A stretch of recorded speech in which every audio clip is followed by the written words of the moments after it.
Calling all units, calling all units. Donut Shop has a fresh dozen. Go ahead and take a 1040.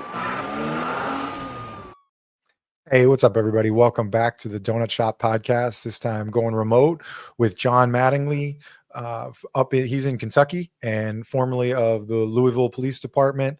And one of the things we're going to talk about is his book that's come out, 12 Seconds in the Dark. It's a police officer's firsthand account of the Breonna Taylor raid. So, you know, if y'all remember that back, during the I just call it like an era, the pandemic time, so all kinds of weird stuff going on. And then this was one of those big cases. I've heard John on a few other podcasts, most notably my friend Kenny Williams that was recently on Beyond the Barrel podcast. You guys did a great, sort of breakdown of your life and kind of what led up to that, and then you went into the story. And so today I kind of want to talk about police work in general with you, and kind of how that how that was your career, and then let's talk about this book, man. Welcome. Yeah, let's do it. So appreciate you having me, man. I'm glad to be here, Justin. Yeah, of course. So thanks. We've been trying to get this going, and eventually maybe we'll get in an actual donut shop and not on my fictitious donut shop. John's been, coming to Florida a few times. You've been on our friends in Counterculture with the Anti-Hero podcast a couple times. You've done the Squadcast and a full podcast with him. Right. Yeah, it's good times down there, man. Those guys are fun to hang with. Yeah. And then you get a cigar, or at least covered in cigar smoke going on their show. So it's a good time. So when did you start police work, and kind of how'd you get started working? Yeah, so I started in June of 2000. I got on a little bit later in life. I was 27. I already had 3 small kids. Something I always wanted to do. My first wife, because I did the cop thing, started over. But my first wife didn't want me. When I was 21, I put in for it because that was just, I couldn't wait till I was 21. You had to be 21 here before you could even apply. And as soon as I turned 21, I put in. I passed the test. I was going to the next phase, and she was just like, "Oh, please don't do this. All cops get divorced, and it's dangerous and all this stuff." And so I pulled back, and I did a few other things, just kind of bouncing around, not really sure what I wanted to do, because since my childhood, even my high school yearbook, I put on there that my goal in life was to be a police officer. It's just what I wanted to do. And so when that fell through initially, and I caved to that, then everything was just like, man, what am I going to do? Just bouncing around. Then when I was 27, I was like, you know what? I'm not going to miss this opportunity and this desire. This calling is what I felt it was in my life. And so I went ahead and did it. And sure enough, a couple of years later, we got divorced. But that was already going down that path anyway. That was just an excuse for her to use with that. And she's a good woman. Don't get me wrong. We're still friends today. We co-parent. We do all the stuff we should be doing. With our kids are adults now, but we're still in good communication. So it's not a bash against her. That was just youth. We got married when I was 19. She was 18. And so, there's a lot of unsureties early on in life. But so we got through that. I became a police officer in 2000. Went to Late Watch, did that for 5 years. Then I went to what's called a flex unit. It's basically a small narcotics unit within one of the divisions in our department. We have 8 of those. Did that for 4.5 years. Then I got promoted to sergeant, went back to Late Watch. Then I went to a detectives unit for about 2 years, and realized I knew right away, but I just wanted off Late Watch at that point. I was older, and my body didn't agree with me. Plus I wanted to see other facets of the police department besides narcotics and the beat. So I did the detective sergeant stuff for a couple of years, did the ComStat and the crime maps, and went to the meetings and saw all the BS that happened downtown, all the lies. And I was like, man, this is a joke. I mean, once you see behind the curtain, kind of lies? They would come in, and each week the majors would come in and they would put their crime up on the board, and the chief and the assistant chiefs would be up there, maybe somebody from the mayor's office. And every week, we moved our units over here to do this. We put our flex platoon on this. And I'm sitting back going, wait a minute, I was there all week. I didn't see any of that stuff. It was a circus show is what it was. Moving numbers around, manipulating stats. I mean, you saw all that stuff. And again, once you see behind the curtain, you're going, the upper command's a joke. And not all of them. Don't get me wrong. Not all of them were that way. There were some good guys and ladies. But most of it was just a dog and pony show. And after 2 years So of that that, what's that that? was like the so that was like kind of like crimes or Comstat a little bit, like That's with what it was, Comstat. like famous kind of New York's like famous Yeah, for Baltimore having and New done that, York. which caused a lot of people a lot of anguish and a lot of problems. But Right. so they weren't truly doing this kind of stuff. Like they were just fudging it. Yeah, Wow. a lot of it was fudge, man. Yeah. And there may have been like some smidgen of truth to it, but it was Mhm. very exaggerated to make themselves look good, because once those guys get in those major spots, they don't want to get demoted.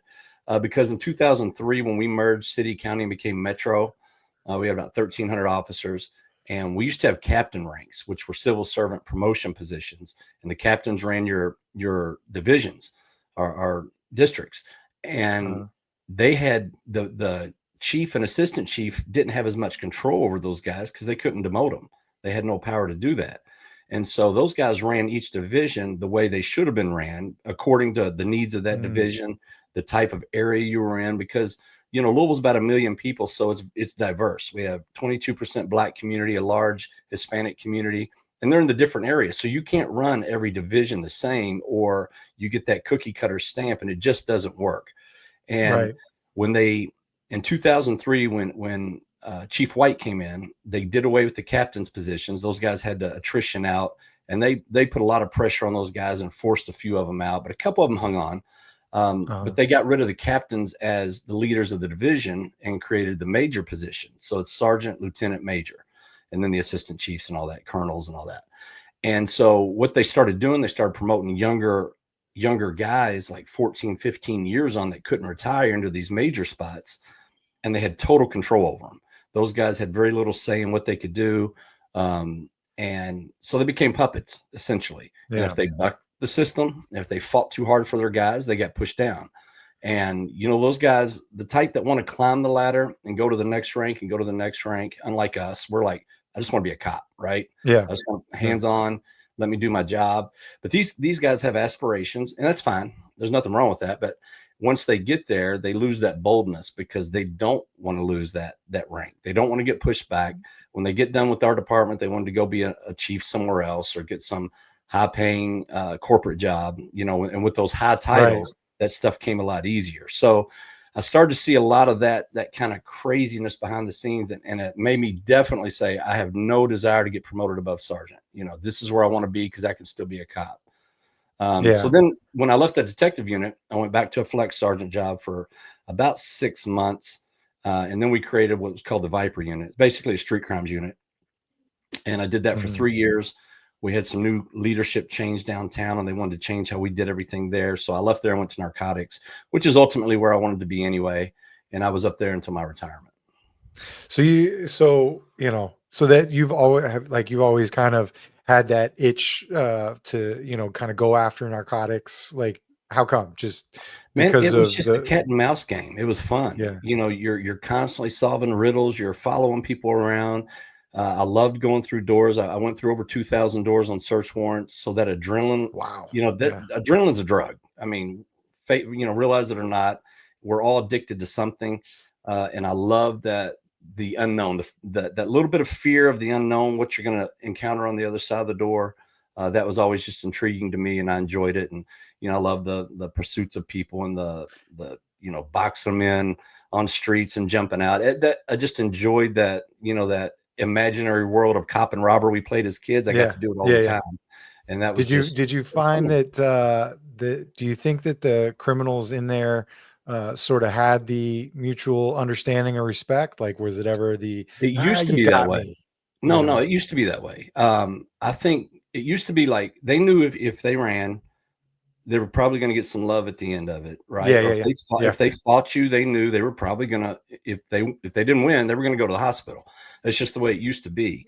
Right. And then in about 2014, I saw a complete change on the streets in Obama's second term, and how he was basically um, knocking our legs Emboldening. out from under us, man, making us the bad Yeah. guy. Right. Right. And Right. Right. and so Yeah, then I think our friend Dominic Izzo posted a thing. I think it was Obama's speech from 2009. I think it was where he kind of said, where it was like, like Izzo was saying, and others have kind of agreed that like this was the end of modern policing, or The policing at transition that into this time, new modern policing. Yeah. into the, because there was a lot of transition to, phones were coming out that had high definition cameras, were more Right. readily available. The growth of social media, expounding and just creating people that It figured that emboldened they them. could just get money Right. or lawsuits or try to battle more. And then even the YouTube university attorneys, that think that they've learned, Yeah. what Miranda is, or what, I talked to a guy, or I was just transporting a guy the other day, and he started, not going off, but asking questions, a lot of questions. And he was like, they didn't read me my rights. And I was like, well, so I kind of like started breaking it down to him on what deserves getting your rights, not just getting bracelets. And I was like, and then I'm pretty sure they had you on video. They had witness testimony or statements, and they had the victim wanting to press charges. I'm like, I don't think they needed to talk to you at all. So as long as they didn't ask you any questions, I go, and FYI, I'm not asking you anything because my body cam's on. I was like, we're just talking, dude. So But if you feel want to free do to some not talk to me spontaneous anymore. utterance, you Yeah. go right ahead, man. I explained what a spontaneous utterance was to him and all that. So, and he, And but you made a good point with the cameras and stuff, because I think what happened, there's two things that happened, at least in our department, is Obama's 21st century policing, the hug a thug stuff. We were a flagship department for that, and our colonels would go down there once a month in DC and meet and update and bring back new policies and new things to implement in our department. And you could see the change in how upper command viewed watching these cameras and reaction to the public's response to them. Because before cameras, nobody saw the ugly side of policing. And I don't mean us being criminals. I mean us having to do our job. When somebody resists, it's not always pretty. Sometimes people have to get punched in the face. And that actually de-escalates from having to continue to struggle and then having to shoot someone. And we've got so far away from that and so dependent on stuff like tasers and different things that nobody wants to see the ugly side of it, but it's there. That's that whole underbelly in this country that people want to pretend doesn't exist because they live in their little world and in their little bubble and their security, or their fake security actually. And so when that started seeing that online and on the news in different areas, people were like, oh my gosh, he hit him 4 times. Well, okay, the dude had a knife and I'm holding the one hand and I had to punch him in the face to get him to let go of the knife with the other. It was that or shooting. Which one do you want me to do? So this whole optics and the perception, right? Oh, perception's reality. I remember when I first got promoted, we were in this large meeting with command staff. And there's probably 50, 60 people in there, and they're doing some training. And one of the majors raises his hand in the back and goes, well, perception is reality, so we have to be careful what our guys do. And I was like, I've always been a little outspoken. Raised my hand and said, it's not true, man. Perception is not reality, is reality.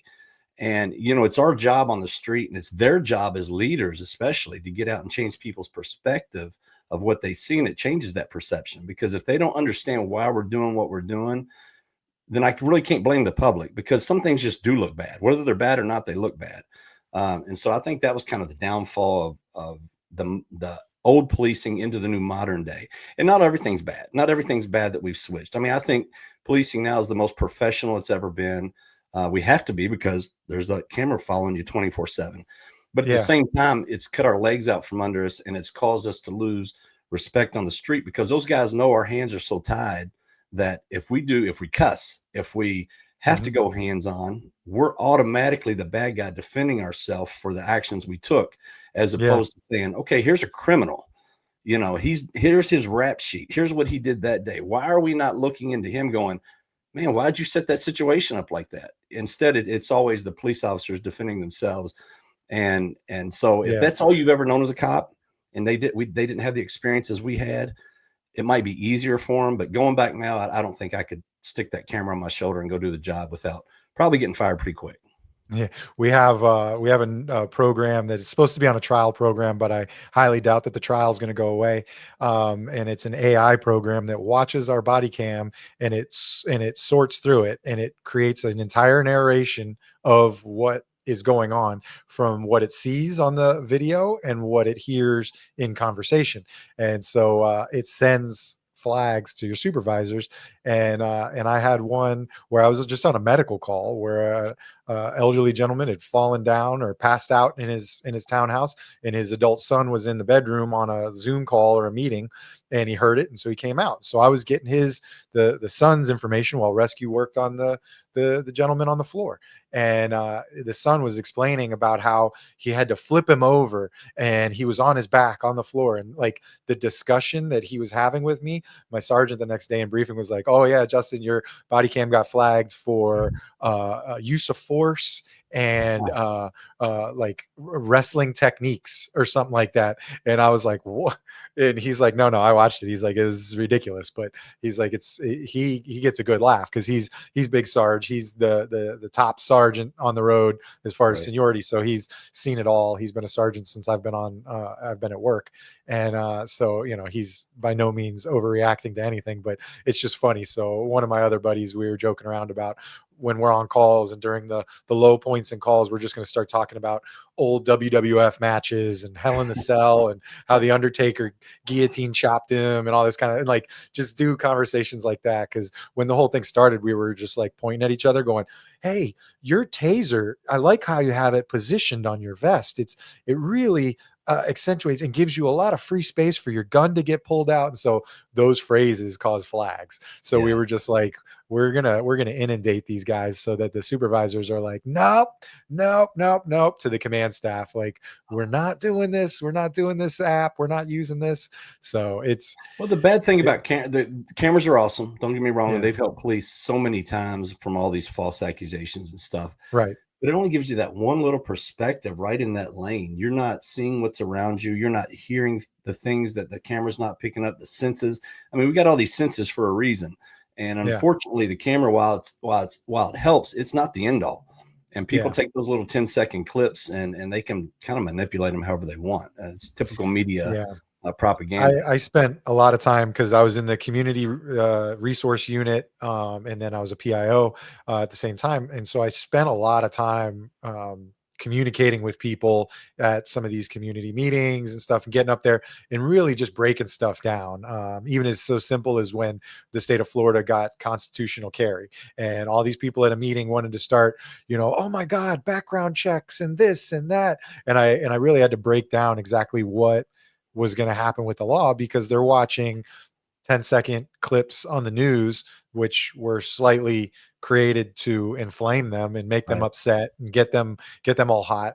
I was breaking down. They're like, "Well, what about you guys? We feel so scared for you." And I'm like, I'd look in the room and go, "I'm assuming that every single one of you is armed right now." Right. I go, "And I'm going to treat each one of you as if you are armed because I'm armed. So let's just go about our life and pretend each other's armed." Like, so and just break, I just had to break all that stuff down. And I spent a lot of time breaking down other cases and explaining stuff in depth, kind of like what you said, like what they're not understanding of what they see on body cam, or what led up to, or even, "Hey, this is the second time they've been out at this house today, or third time they've been out at this house, and they've already heard this argument and they already know what's going on. So they're just approaching and they're like, 'Look, dude, you're done. Time to go. Like, I already had probable cause an hour and a half ago when I left, but I gave you a chance and now I'm back." Whoop, whoop, whoop. But the news is only going to show that first or that last encounter. And they're going to be like, "The officer didn't even give him a chance. He didn't read him his Miranda rights. He didn't do this." And it's like, nope, I already had probable cause established a long time ago. So, so it is a crazy world about a lot of these things. So let me drop a little commercial in here and then we will come right back. What's in the cup? Guys, what's in my cup? Blackout Coffee Company. We joined up with them. I've been drinking it and I enjoy it. And I think you may enjoy it as well. So you can go over to our website and click the link, or you can just go to their website, blackoutcoffee.com, and use our coupon code to get 10% off. The code is DSP10. So go over, check it out. Hey guys, I'm sure that there's many of us that are aging and we've thought about hormone replacement therapy. I visited my doctors and discussed it, and I'm still kind of on the fence and not really sure what I want to do. But now I think I've kind of found it, and I know that we could all use a boost of testosterone in our life. Well, check out the best in the game, Human Performance Team. It connects you with doctors via telehealth, and you can submit your labs that you've maybe already been done, or you can get fresh ones done. They offer a variety of services like primary care, urgent care, weight loss, and even mental health. We all know that, these jobs weigh on us and our mental health. Jump over to hptrt.com and use the code DSP for a continuous discount. Use the code DSP and get on a road to better health. And we're back, and you had to cough right when we were coming back. I saw you do it. So doing the narcotics unit and working hard with that. I know, like in my city, we had a very prevalent drug unit. But you guys, like in my city, thankfully, most of it was us pulling the drug dealers in to our city to do the deals, to get the money, get the cash. But you guys had stuff in the city. You were getting dealers off the streets, houses off the streets. Like you said, you went through many doors. When you went through those doors, are you accompanied with SWAT teams, or are you guys doing it as a team tactic? A tactical team. We had our own entry teams that weren't SWAT, because SWAT. My first probably 10 years, we didn't have a full-time team. We had a part-time team, so they'd have to get called out, and you're talking 2-3 hours before everybody's assembled, they're ready to go. Then you brief them. Then we had start a full-time team again back 2010, 2012, something like that. And so it was a little bit easier if you needed them quicker, but at the same time, it was just easier to do it ourselves. Unless it met that level on the risk matrix, then we did it ourselves all the time. It was just we were good at it. We were used to each other. Yeah. We just flowed. So it's just what we did. Yeah. Okay, cool. Yeah. Yeah. We had our team's part-time. We're a 200-man department, give or take. And our team's part-time. And there's been different times. Like there was times when they were doing it on their own. And then we'd have things locally where, an officer that's on a narcotics unit, just kind of doing the warrant.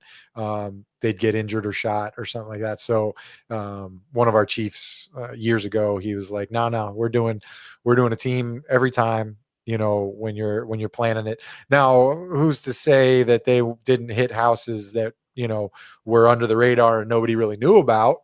Who's to say that didn't happen? But if it was something that was like definitely like applying for a warrant and the warrant happened, and they were pulling the SWAT team to do that. And that's not a bad. I mean, it's not a bad idea if you've got a group that's ready to go when you need them. And you're not pulling them from all over the county, and it takes forever because some things just got to move quickly. Sometimes you get a tip last minute of a big shipment coming in, because we were right on the 65 corridor. And so we're getting stuff from Chicago going down to Atlanta and Detroit. And so we had a pretty busy area. We've got cartel in Louisville, doing a lot of the Mexican restaurants, the tire shops. So there's a lot of dope in Louisville that comes through. Plus we've got the hub for UPS, which 3 million packages come through that day.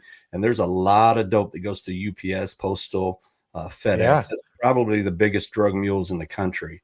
And those companies don't want anybody to know that, but it is, because so much of it goes undetected. I mean, you can't survey every box and scan every box and do all the things you need to do to apprehend those. So yeah, they have guys that, and I know through Postal Service, they have people that just sit there and they just watch these, and it's usually express packages, like day overnight, or like 1 night or 2 day overnight express. So those guys are looking at it and they profile these packages and they kick them off. Like I've had victims of fraud like ship $70,000 in cash. That was so consistent, because I did that my last like 6 months on the job, 8 months on the job, something like that. I did the parcel interdiction, and it's amazing. Oh, wow. UPS by us, the main hub there, they had a locked room that had over $1 million in cash in it that they had gotten out of these boxes. that were fraud money, not dope money. Yep. The dope money we kept, the fraud money went in there, and there was over $1 million in cash just sitting in there because these old people, when you call them Don't tell back, anybody. yeah, Yeah. these old people, when they call you, when you would call them and go, "Hey, I think you've been scammed," man. Number one, they were embarrassed. A lot of them would deny it. I didn't even do it. That wasn't me. Right? Come on, come on, Miss Elsie. I know, Yeah. just, or they really think they're helping somebody, and they just won't come off it, and they don't want the money back. And you're going, my goodness, this is so bizarre. I mean, it was I've crazy. had it 3 times in the last year, twice coming into our city and once a victim sending it out. And coming into the city, it was, a woman called from Idaho and said, and was like, so I called her and I'm like, hey, like, let's talk about this. Like, what happened? She's like, I talked to my local. She's like, I ended up regretting it, and so I went to and it was just one of these things, like somebody gets you on the phone, says they're your bank and they need to transfer your funds, and you need to send it to what is a residential home in the city, and it's like, and then we're going to put your money in a new bank account. And they're like, okay. So she goes into her current bank in Idaho, pulls out $70,000 in cash, and follows this person's instructions and overnights it, U.S. Postal Service. And so thankfully, a couple hours after she sent it, she called her local jurisdiction.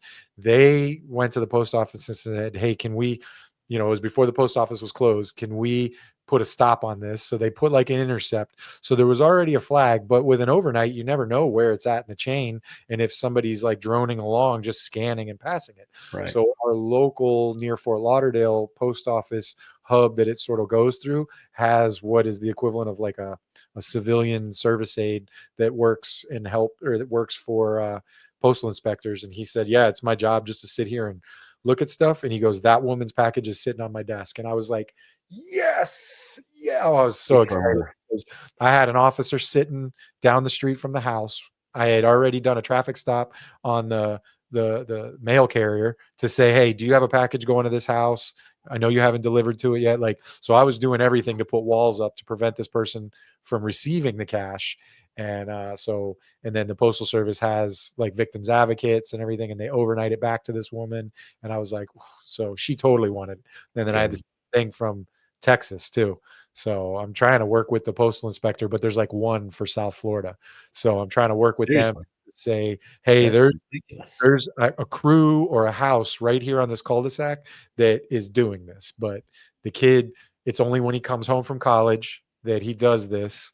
And I've talked to all the neighbors and I've tried to work the case, but it's basically a federal case because nothing's ever landed in our city. So I'm just trying to, provide as much information as possible. But, these guys are overworked and we don't have anybody specifically assigned to package interdiction for that. So it sounds pretty cool. Sounds like something exciting I'd like to do. It was like opening Christmas gifts every week. You get 20, 30 packages off the line and you're going through it, trying to figure out what's, you're just going through people's stuff, but it's not good people, right? They're all hiding it in vases and freezers and in electronics. I mean, it was crazy the ingenuity they came up with. But again, nobody's going to overnight a $20 toaster from Walmart and spend $120 to overnight it. So you're going, ding, that's going to be a good one.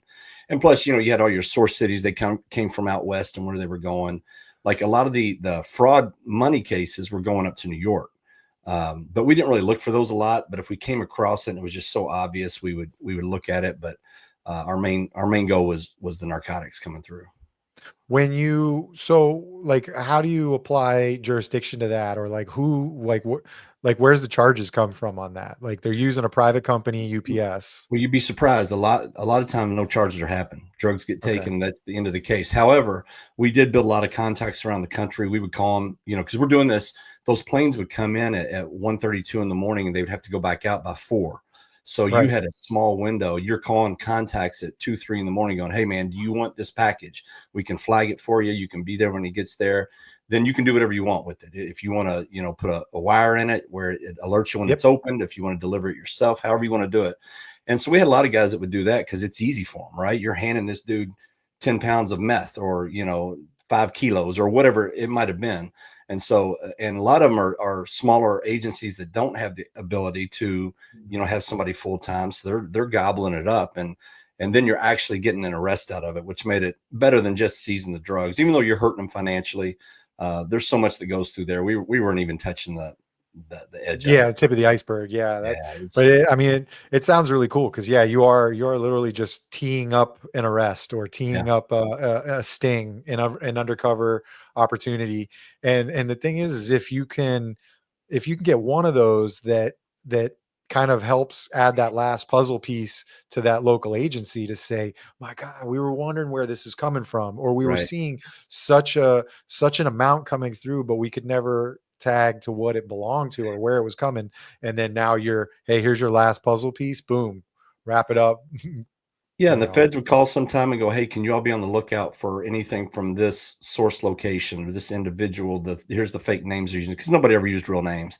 yeah, And so we were able to help them several times with large packages of 10, 20,000 fentanyl pills, different things like that we were able to just hand off to them, and we didn't have to do the court or the paperwork or any of that, and that was great. yeah. When you get to have the fun but not have to do the paperwork, that's a win-win, Yeah, man. yeah. I Oh, hated the oh, paperwork. of course. Yeah, yeah. Tag them and bag them and then walk away. Yeah. Yeah, that is the best. So that's super interesting. I've never heard of that. And were you just working? Is it just UPS that goes through the airport there, or is it other? Well, we I have mean, that's FedEx. really just the hub. Yeah, that's their main hub. Yeah, So, all the packages from anywhere in the country would land there, switch planes, and go back out. So every yeah. UPS package had to come through Louisville, which was a I've seen benefit it. for Yeah. us. Like our FedEx facilities are just local facilities like anywhere Mhm. else, but we would go there and we'd have to physically monitor the line, try to pull the ones that looked off, the Yeah. handwritten or the you look at something, you go, it's a source city. Where's it going? You pull it real quick, run Accurate or Clear on it, and try to find out if where it's going is a legit place or who it's supposed to go to. So it was a little more difficult than UPS because we had a protocol out there that made it a little bit easier where we didn't have to physically stand on the line every night. So it was pretty procedural and easier at UPS than FedEx. And we didn't have any relationship with Postal because a couple of years before I got in that unit, there was a big pissing contest with Postal and Mhm. LMPD because we got our department got caught using a Postal employee as an informant. And Uh-huh. apparently that's a big no-no on the Fed side. You can't use any federal employee as an informant. And so they had a big issue with that, even though it was ingenious by those guys because these guys are handling hundreds of packages a day. They know what looks off when they a lot better than Totally. we do. Yeah. If you deliver 200 normal packages and all of a sudden one stands out to you and they go, this is different. So they'd call Yeah. the guys and they'd come with their dog and they'd run it. And if the dog alerted, they'd either do a knock and talk or warrant or rig the package up or however they wanted to do it and take care of it that way. But once that got exposed, it was a big deal. And our guys honestly didn't know that was a policy inside the feds because we don't read federal policy. Heck, we don't read Yeah. our own policy half the time, Yeah. to be honest. Yeah, yeah, yeah. It's not our job to know your job, so, Right. we Right. barely know our Everybody's job. fine. Yeah. You know? But they were pissed at Uh, us for it. And they tried to yeah, get all of our informant packets to physically go through all of them and see if it matched up with any of their employees. And we were like, no, that's against state law. We're not doing that. And there was a big court. It went on for about a year and there was a bunch of feelings hurt. So we just didn't work with Postal Oh, anymore. so they wanted you to reveal the informant or bring Every them. single one of our informants. They wanted access to all of our informants so Oh, they could see if in their database any of those names matched any of their employees. And you can't oh do my, that because you don't know yeah, who yeah. you're giving these informants to. Yeah, yeah, That yeah. puts the informants at risk. Plus, it's Yeah, against state law. You can't do it. good. So that was a big deal. Yeah, so at least that person was protected that was helping you guys out and doing the work. Right. But oh man, yeah, crazy. So yeah, and then you guys have you have Louisville University at in there. You have Louisville Right. and then University of Louisville. And then yeah, yeah, we had there some you go. small colleges. University of Kentucky's, 75 miles away.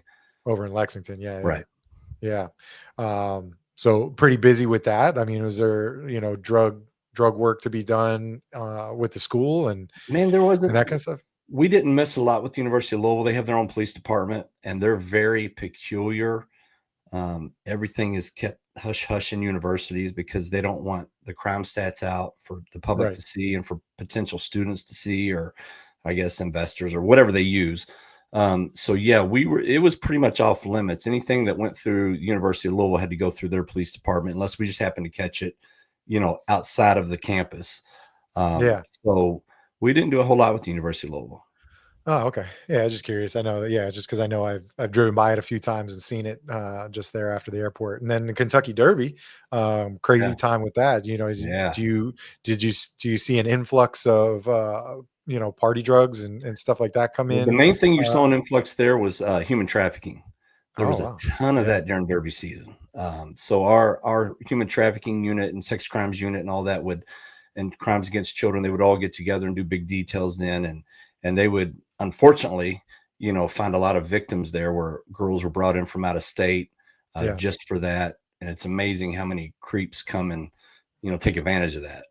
But Yeah, yeah, very that was much like the Super huge. Bowl and stuff. Being Yeah, in South Florida, we see, sadly, we see a lot of that for the Super Bowl, and that's kind of one of the Super Bowl is like the Super Bowl of that, yeah. terrible type procedure. That scenario is what it is. So, and I know Derby season's long, starting with the air show and Thunder over Louisville. I know It's when I about was a 2 week there. process. Yeah. Yeah, I know when I was there for the air show, we went out and got breakfast, and it's just I could see the amount of cops on street corners, just standing around the riverfront area, and it's just like, oh, there's a cop. Oh, oh, Yeah, oh yeah, there's a. We hated Derby season, man. It was all hands on deck. Couldn't get I'm off. sure.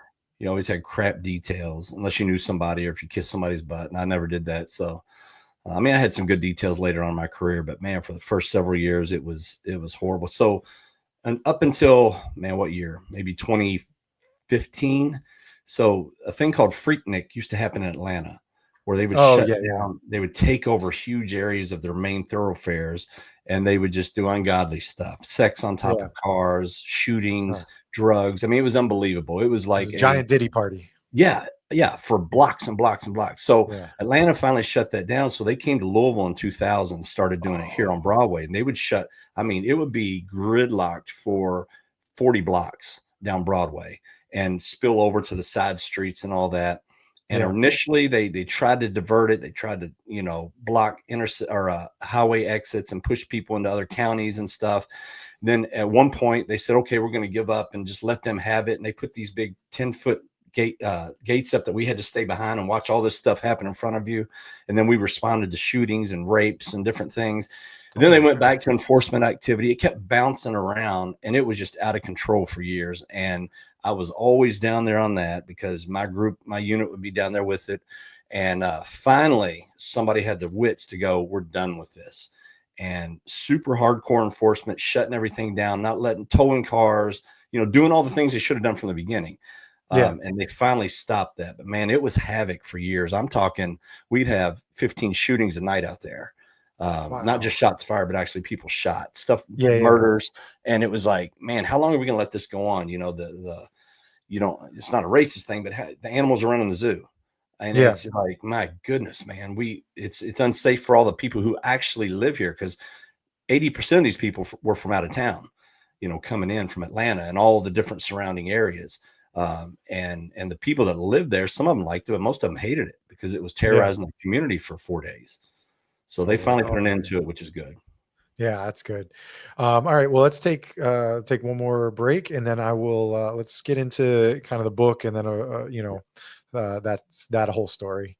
So that's why I built InkMD, to address a niche, a very real need for medical grade wound care for real wounds. Tattoos are real wounds.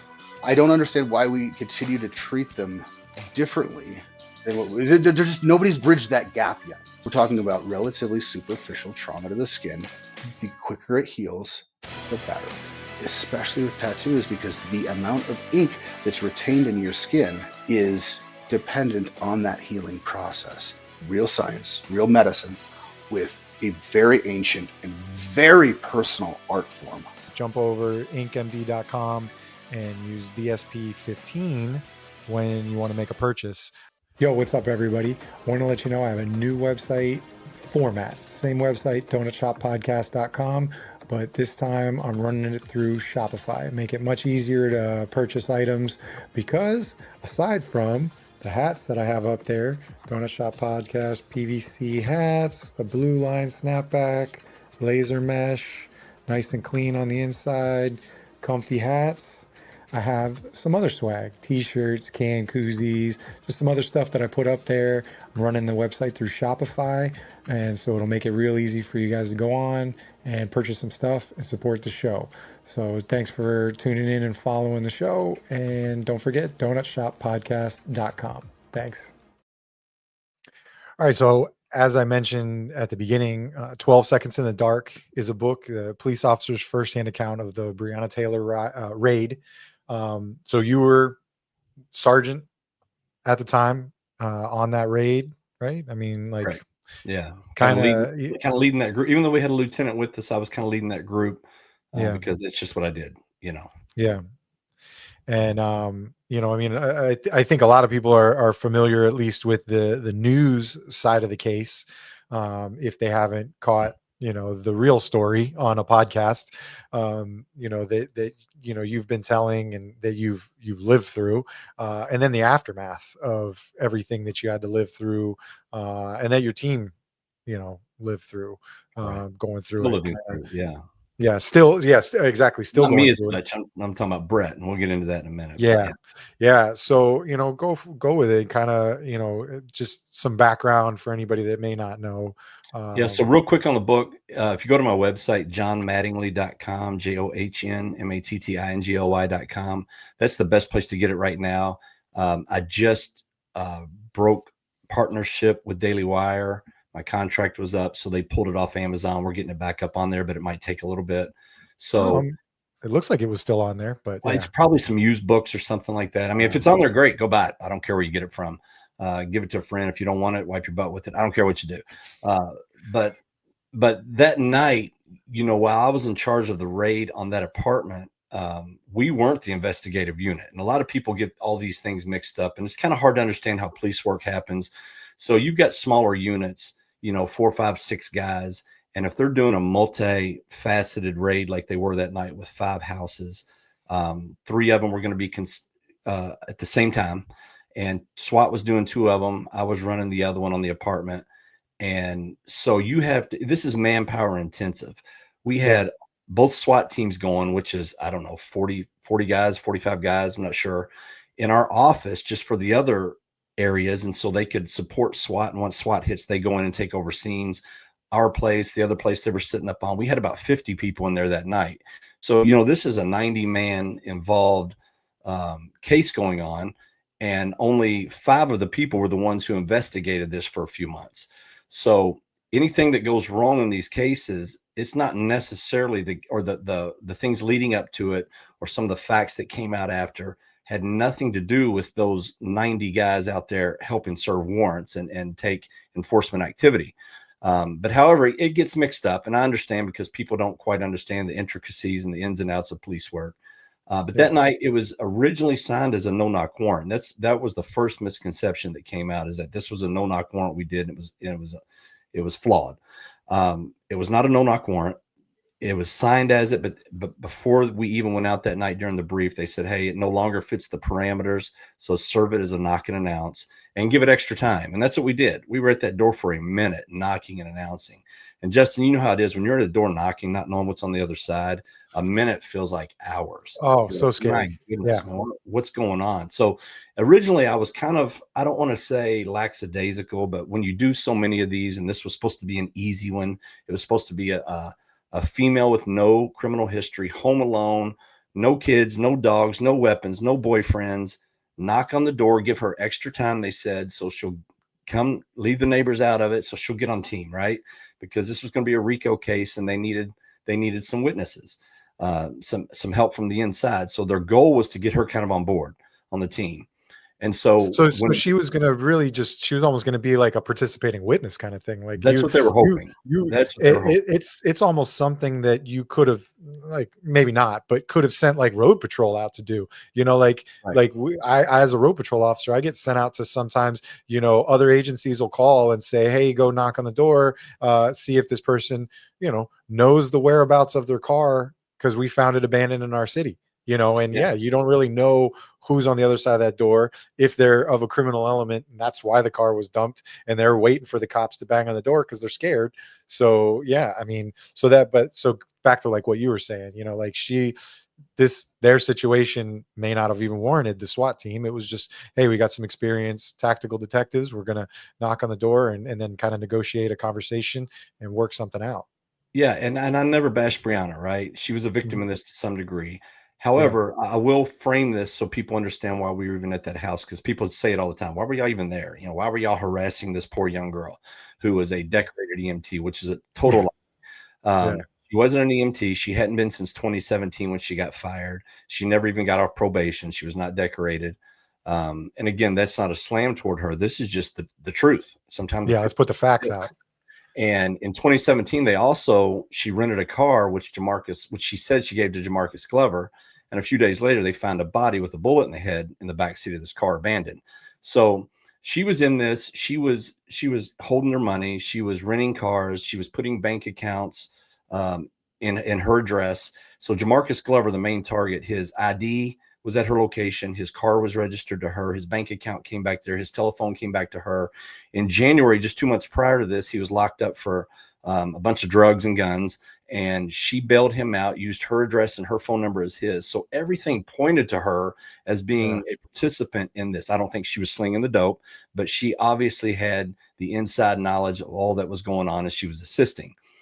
Again, though, a victim, I believe, because these guys are predators to these type of women who her father was in prison her whole life. Her mom didn't raise her. She was in this dangerous black motorcycle club that was known for drugs, guns, and violence.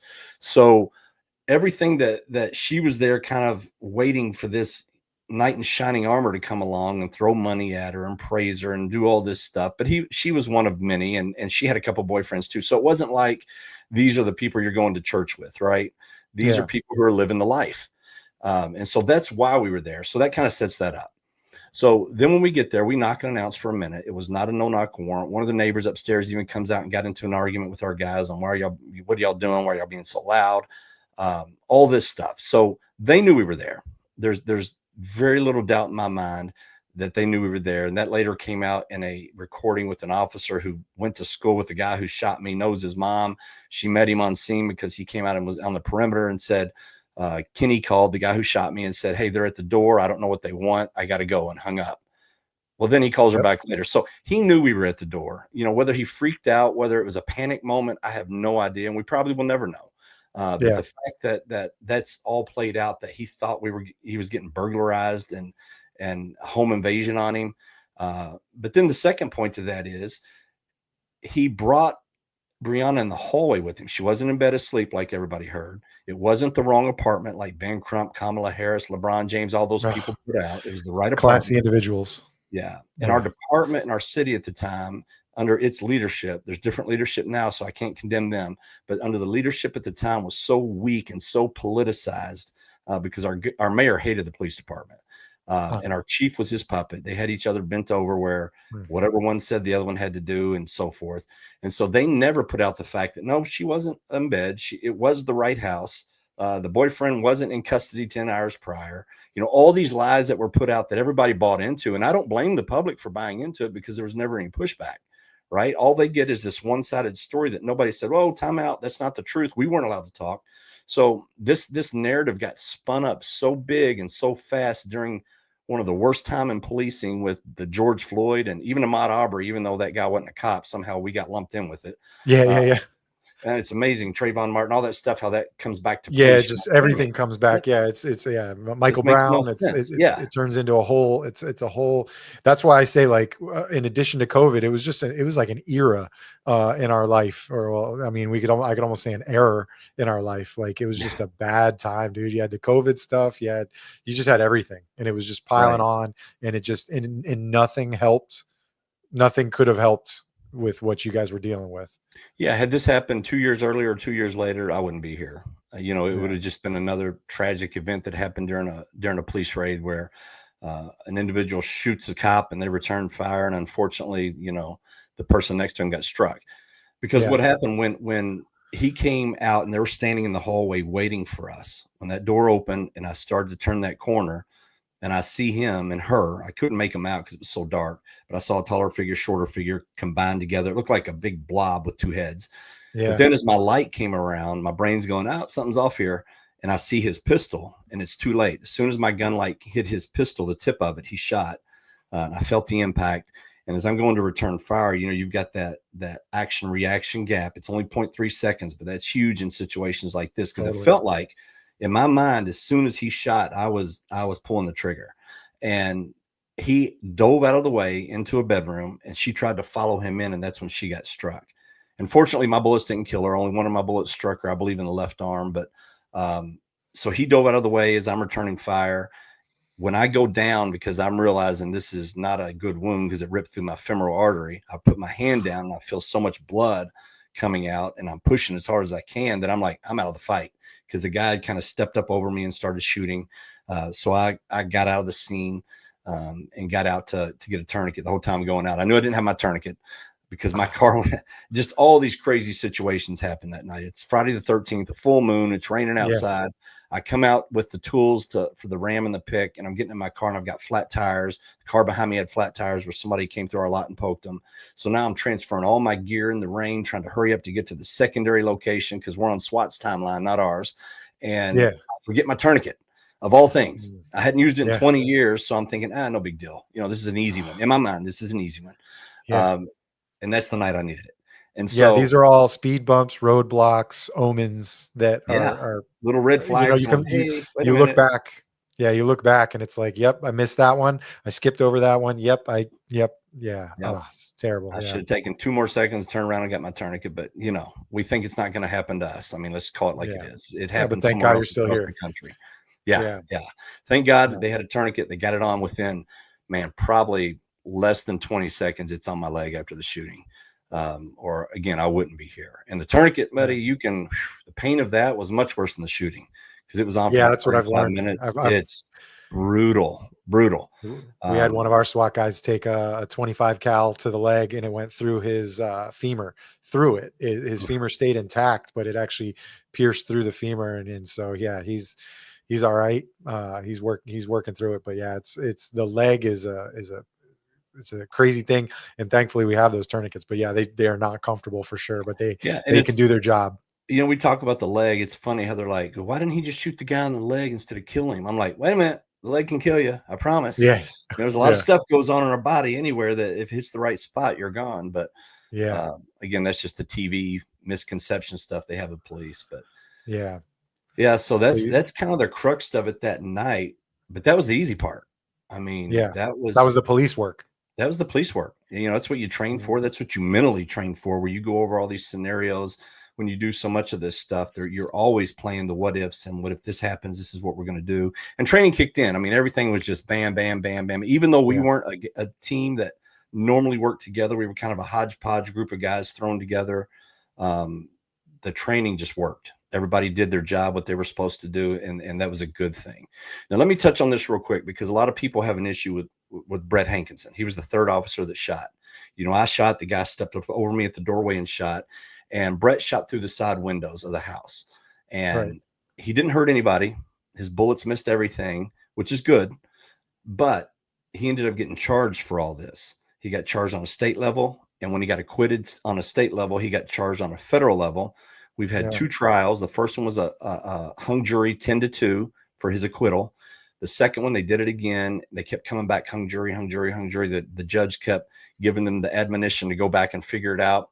They came back, and he was acquitted on the neighbors who are alive for the civil rights violation, because that's what they charged him with, which doesn't even fit the elements. It blows my mind. So they're saying, like, because he fired bullets and that ended up going into their apartment or towards their apartment, that their civil rights were violated? Yes, it impeded their movement.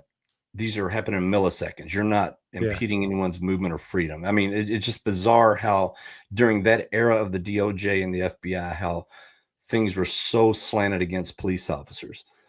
So they charged count 1 for the neighbors, count 2 for Breonna. And because at this point, Kenneth, he testified and cooperated in the first trial. By the second one, he's already moved to Texas and doing whatever he's doing out there. So he didn't want to cooperate in this trial. So they had count 1 on the neighbors, count 2 on Breonna. They kept coming back. She said, do you have a decision on count 1 or 2? They said, we can do count 1. They said, not guilty. These people are alive. If the statute fits anyone, it should have been them. And so I'm sitting back going, okay, good. The worst that's going to happen is a hung jury, possible acquittal, but worse, a hung jury. So they come back out again and say, we're still hung. We're still tied up. We can't come to a conclusion. She said, go back and try it one more time. The foreman said, well, how do we know if Breonna was alive or dead? And the judge says, just assume she was alive. And I'm going, oh, you can't just assume anything when somebody's life's on the line. And a judge can't say that. That's you make that's assumptions. affecting. Yeah, you're Yeah. telling these people just assume stuff. Just assume she's alive. And so they came back. A trial's all about the evidence and proving the evidence. It's unbelievable. Yeah. Wow. I saw the biggest dog and pony show with these DOJ attorneys from DC, the civil rights attorneys from DC that ran this. They were like every defense attorney that we hate going up against, with the stuff they say, the accusations, the twisting of evidence, the things the judge wouldn't allow in, like the phones that were on scene, she wouldn't allow in because they said it would tarnish Breonna's reputation. And I'm like, those phones are the ones with that phone call to mom that said he knew we were at the door. That changes the whole scenario here, you know, but they wouldn't allow him in court for whatever reason. And so they were dealing with this, and then they came back out. 4 of the jurors were crying, and they found him guilty on that. And he gets sentenced here in, what's the date? 29th. He gets sentenced in 17 days to federal prison. We're hoping Trump will come through with something, or somebody does, or at least if on appeal, if they'll release him on appeal on a bond, but we don't know with the way this judge has sided on some of the things, and it's a coin flip. So, but I ask him, because everybody's like, well, why did he shoot through those windows recklessly? You know, we're not trained to do suppression fire. We're not all this. And I asked him about 2 months after, I said, man, can we go to lunch? I said, I just got a question. Why'd you do that? Because I needed to know. Right. Mm-hmm. And he said, I was the third one coming up in the door. He said, and I saw the flash of the gun and heard the sound. Obviously, I saw you returning fire. I had to get back out of the door because there was already 2 of you in the door. You can't have 3 going through a doorway. Agreed. And he said, so I started to button hook around to the front of the apartment complex. And as I'm doing that, I can hear you say, I've been shot, because I told the breacher, who was kind of pinned on the other side of the door underneath the staircase, I said, dude, I've been shot in my femoral. I knew it was there just because I felt the blood. And as he's going around, the guy who'd stepped over me was unloading his gun. He shot all 16 within like 4 seconds, right? He just, it was quick. Yeah. And in Brett's mind, he said when he saw that first flash looking down the hallway, just that quick flash, kind of looking at like you're in a haunted house and you see the lights flashing back and forth. That's kind of what it was like.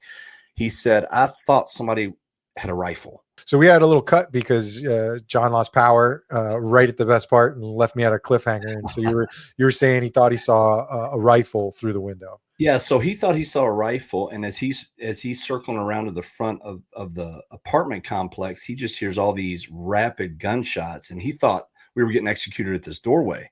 Yeah. So he said, man, I was doing everything in my power to get whoever was inside shooting to stop, because he could see the muzzle flash through the windows, thinking it was coming the opposite direction. So he put some through the windows just to get the guy to quit shooting. And again, fortunately, he hurt no one. Yeah. Broke glass and messed up some drywall. And yet he's looking at, after his conviction, up to life in prison. I don't know what his minimum could be, but up to life. And this poor guy has been drugged through it for, over 5 years now. His family's been on hold. He hadn't been able to get a job.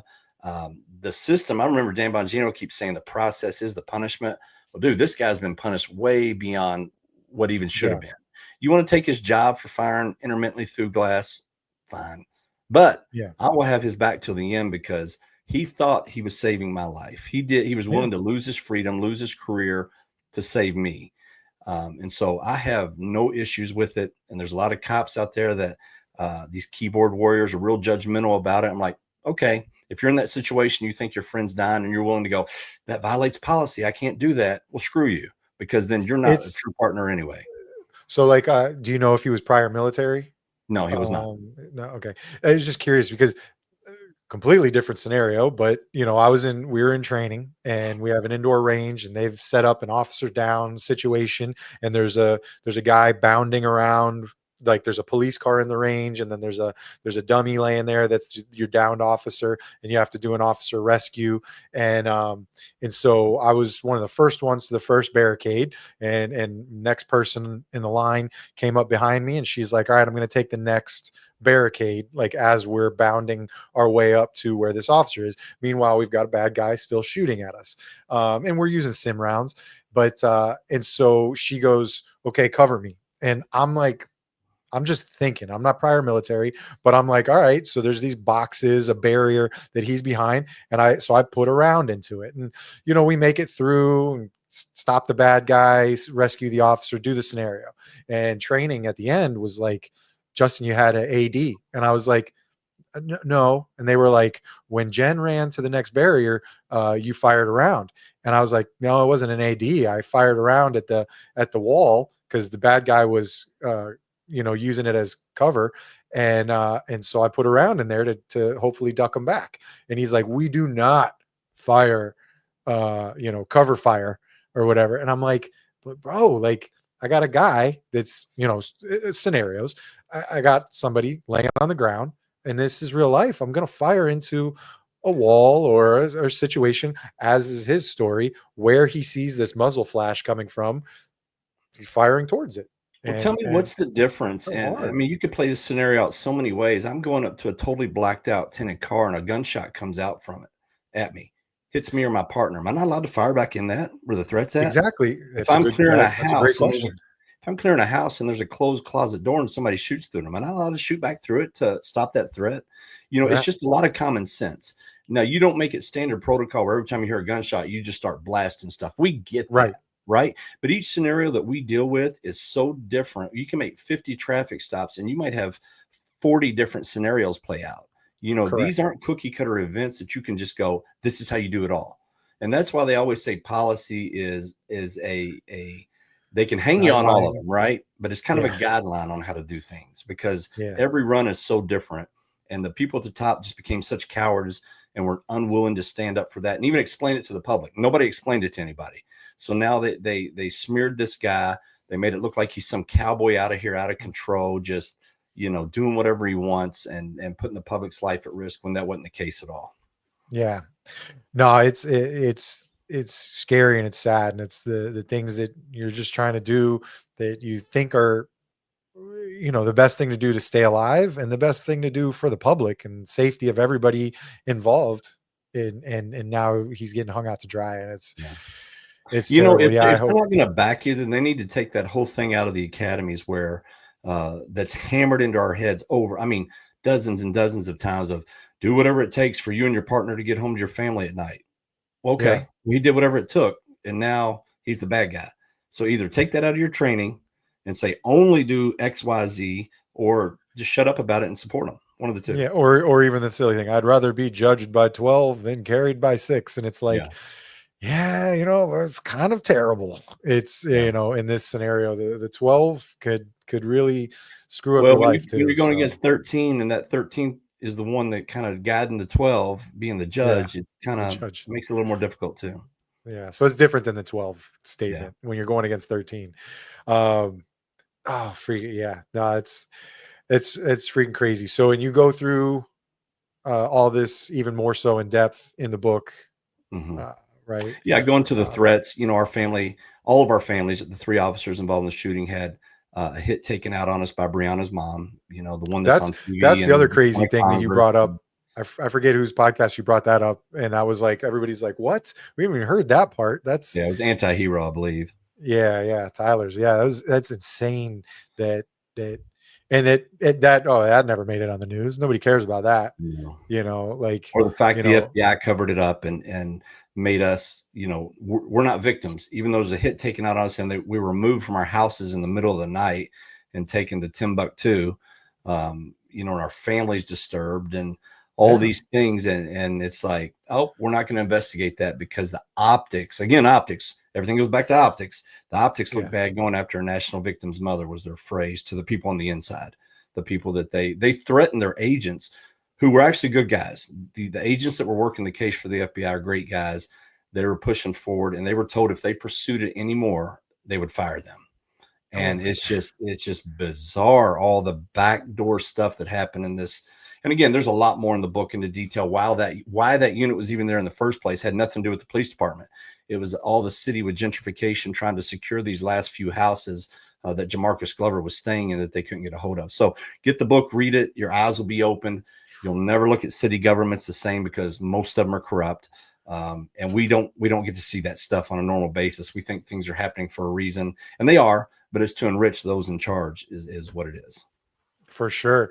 And then, and so you've done over 50 or more speaking engagements, where you go to either agencies or conferences and do speaking about this. And then just about, like, what else? Like, we do some leadership stuff. My wife and I also do a segment called Family Under Fire, where the spouses of officers are invited, and it kind of gives them their perspective of what a family goes through. Because when we go through stuff, we're the ones on the news. We're the ones that people are like, oh, pray for this guy or this and that. Well, our families are tied up. Your wife's just as much a cop as you are. Unfortunately, she may not be on the front line danger, but she has to stay at home with the stress. She has to be the one that deals with it when your name's getting slandered and the threats are coming in on you and your children. Your wife's stuck in that. They're not prepared for it. You know, we get a little calloused on the job after seeing what we see and being able to compartmentalize things and move on. They're not. So they go through a lot more emotionally than we go through, and they get totally forgotten about by the departments, by the public. And it's just important to get that out to say, hey, here's how we got through it. Here's how the spouses got through it. The kids got through it. These are some tools you could use that could be really helpful as far as relationship wise, communication wise, all that stuff. That's really important. That's what I don't think you were at it, but a group down here, Bleeding Blue Incorporated. I did a podcast recently with them. They run a mental health conference. It's coming up in July. I spoke at their first one. The first one. I was gonna say, I thought I'd seen you're on the list for last year's. So yeah, so you guys do that sort of, have that kind of conversation at that. Not at that one. That one was just me speaking. My wife wasn't with me, but yeah, that's kind of got to be a planned ahead thing so spouses can show up. And if it's a conference where people are coming from out of town or come from different areas of the state, it's hard to do that. It has to be more local, or if they prep for it ahead of time, because there's a lot of wives that come with their husbands to these conferences, but then there's a lot of guys that come on their own because it's their little vacation getaway. Yeah. No, but it's for that kind of thing. It's definitely wow, man. Yeah, it's a big thing to talk about, because I remember when I first started, or at least when I started dating my wife, I had been a cop for like 4 years, and they'd always told us that one book, like So You Love a Cop, I think. And so she actually thumbed through it a little bit and did a little bit of reading in it. And, because I was like, hey, this is a book. I've never read it, but you should probably look at it. And I know I've heard a lot of recommendations, but that's a huge conversation, because you never know every morning when you step out of that door that there could be a critical incident at work that your spouse is going to have to deal with some major stuff. There's no handbook for navigating it. No handbook. Social media, the doxing, the all that kind of, especially those of us like me that are still in the job that have a fairly active social media, that I've done as much as I could to protect it. But I mean, now with these podcasts and stuff, I mean, I'm out exposed.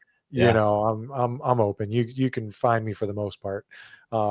So it's a crazy thing, and there's no preparation for it. You just gotta know how to cope and work with it. And you, like, how was your mental health dealing with all that, and then still dealing with it? Well, I'll tell you what, the shooting incident wasn't bad, right? Because again, 20 years on the job at that point, seen a lot, done a lot, prepared for it. The hardest part was the getting stabbed in the back by my department. All these guys I'd seen come up, some came on after me, some I'd helped, that now turn their back on you because they don't want to get in that crossfire. It turns into self-preservation mode. So the betrayal by the city and the department was definitely the part that affected me mentally.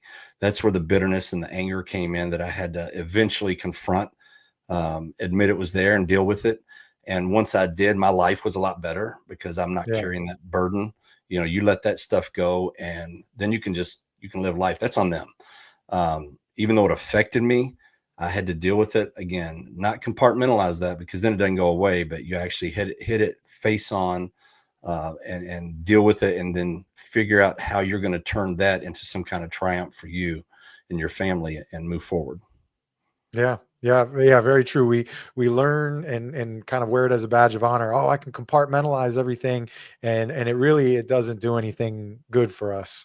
Right. You know, It's you necessary gotta, on the job at the moment so I can go from run to run, but yeah. eventually that stuff creeps up on you and catches up, and you've got to deal with it. And you got to Yeah. have You got to some open up outlet. that box You got to have an outlet and besides drinking, gambling, sex, all the things that cops turn to. You got to have a real yeah. outlet.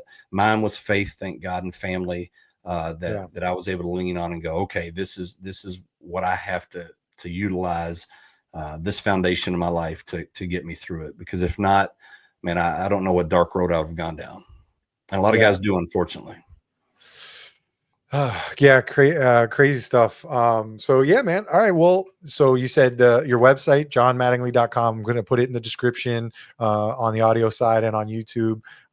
Best place to buy the book. Grab it there. Don't do the easy route and go to Amazon because Well, be going sure the and wrong put your place. address in there too when you do it. We're still working out some of the bugs, because we had to switch over to that after the Amazon thing, so it's fairly new. Yeah. So get on there when you put your information, and be sure and add your address so we can get that book out to you quicker, and I don't have to reach out to you and figure it out. Yeah, yeah, very cool, man.